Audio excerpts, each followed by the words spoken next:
Good afternoon students. हम plastic के ऊपर चैप्टर पढ़ रहे हैं। Today we will study plastic as material of choice. Today if we think of storing a food item, water, milk, pickle, dry fruit etcetera, plastic containers are most convenient. आज आप देखेंगे कि plastic containers का use सबसे ज़्यादा बढ़ गया है। This is because of their light weight, lower price, good strength and easy handling. तो ये सारी प्रॉपर्टीज़ हैं प्लास्टिक की, जिसकी वजह से प्लास्टिक जो है वो इतना पॉपुलर हो गया है। Being lighter as compared to metal, plastics are used in cars, aircraft and space crafts too. The list is endless if we start counting articles like slipper, furniture, decoration pieces, etc. Let us discuss the characteristic properties of plastic. Plastic is non-reactive. You know that metals like iron get rusted when left exposed to moisture and air. But plastic do not react with water and air. जो plastic है वो water और air से react नहीं होता है और वो करोड नहीं होता। और जो मेटल के कंटेनर्स होते हैं या मेटल के आप बर्तन या बर्नी यूज़ करेंगे तो वो करोड होने लगता है easily. This is why they are used to store various kinds of material including many chemicals. इसीलिए कभी भी केमिकल या खट्टी चीज़ें या कोई भी दवा होती है उसको स्टोर करने के लिए वो या तो कांच का यूज़ करते हैं बॉटल्स या तो फिर प्लास्टिक का। Plastic is light, strong and durable. Talk to your parents and grandparents about the type of bucket that used in the past. आपने देखा होगा पुराने ज़माने में बकेट किसकी बनती थी, या तो वो स्टील की होती थी या तो जो एल्युमिनियम होता है उसकी और लोहे की बकेट होती थी और वो बहुत ज़्यादा भारी होती थी। नाउ आजकल ये सारी चीज़ें किससे रिप्लेस हो गई हैं? प्लास्टिक से। Since plastic is very light, store strong, durable and can be molded into different shapes and size. So plastic अलग अलग शेप साइज़ में मोल्ड हो सकता है, अलग अलग कलर दे सकते हैं उसको, इसीलिए ये सब चीज़ें जो हैं वो प्लास्टिक में यूज़ होने लगी हैं। Plastics are generally cheaper than metals. Metals की चीज़ों से ज़्यादा सस्ता होता है। They are widely used in industry and for household articles. Make a list of different kinds of plastic containers that you use in daily life. तो आपने जो प्लास्टिक कंटेनर्स यूज़ करते हैं डेली लाइफ में उसको आप एक list बनाइए।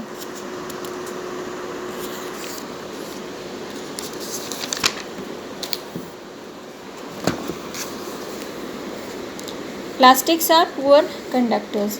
आपने प्रीवियस लेसन्स में पढ़ा होगा क्लासेस में कि जो मेटल्स होते हैं वो conductor of heat and electricity होते हैं। मतलब मान लीजिए आप मेटल्स को हीट और इलेक्ट्रिसिटी वाली किसी भी चीज़ से यूज़ करें तो आपको करंट लग सकता है, पर प्लास्टिक में ऐसा नहीं होता है। They are poor conductors of heat and electricity.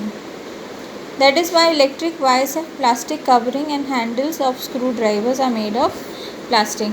तो आप देखेंगे कोई भी इलेक्ट्रिक का जो टेस्टर होता है उसका स्क्रू ड्राइवर जो उसका हैंडल होता है वो किससे बना होता है? कवर होता है प्लास्टिक से। या तो जो इलेक्ट्रिक वायर होते हैं उनके ऊपर प्लास्टिक की कवरिंग होती है ताकि जब उसको छुए तब किसी को करंट ना लगे या किसी को हीट ना लगे। आपने देखा होगा आपके घर में भी जो फ्राइंग पैन्स होते हैं उनका जो हैंडल होता है वो प्लास्टिक से कवर होता है। ये देखिए एक टेबल है,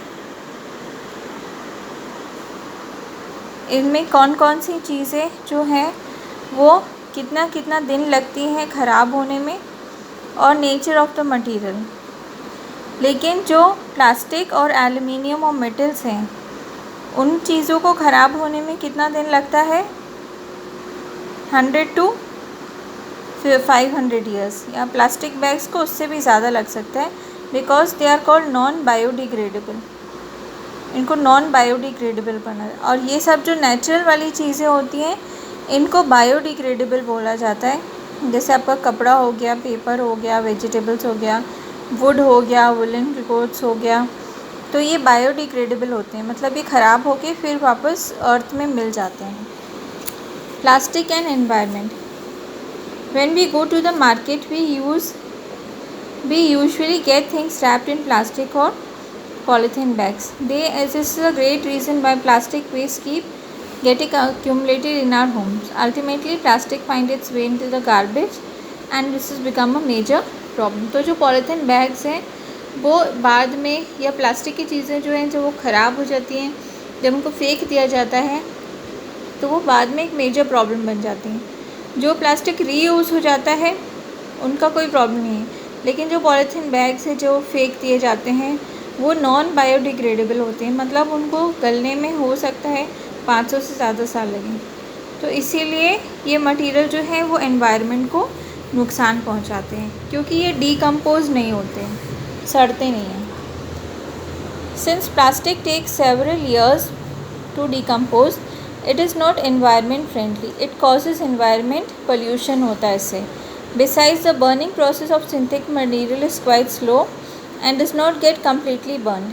In the process, it releases lots of poisonous fumes into the air, causes air pollution. और अगर आप इनको बर्न करना चाहेंगे तो जब बर्न करते हैं प्लास्टिक को तो उनमें से बहुत ही ज़्यादा, देखा होगा आपने, स्मेल आती है और जो धुआं निकलता है वो बहुत ज़्यादा पॉइजनस होता है, जिससे एयर पोल्यूशन कॉज होता है।